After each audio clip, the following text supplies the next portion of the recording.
Last week, we brought you news of the so-called buffer zones being rolled out nationwide in England and Wales at the end of the month.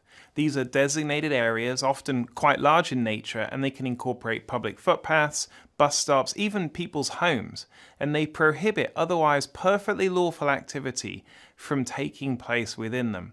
Last week, we saw that they are even being used to criminalize silent prayer in public places. Well, today I want to introduce you to Jim Demers from Canada.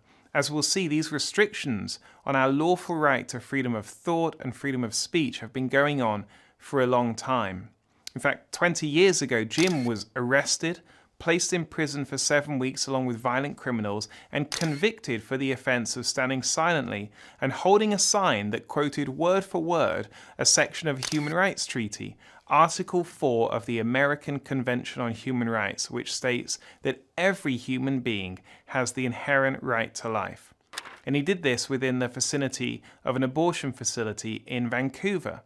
Jim never engaged verbally or otherwise with any member of the public or with the staff of the abortion facility, nor did he impede the entrance or anything like that. He merely stood in silence, holding his sign, quoting a human rights treaty.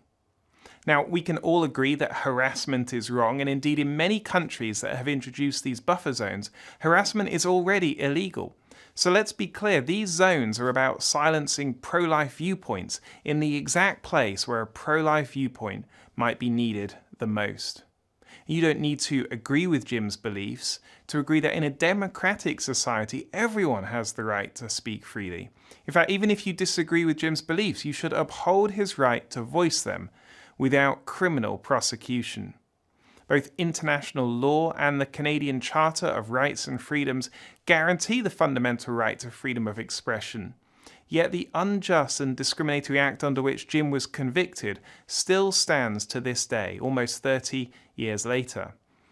The shrinking space for free speech in Canada that we see today is a direct result of such laws being left to stand for decades, creating the false impression that these restrictions are legitimate. But let me reiterate to you today that they're not. Jim brought his case to the Inter-American Commission on Human Rights in 2004, and 20 years later the Commission still has not delivered a judgment, choosing instead to simply sit on his case.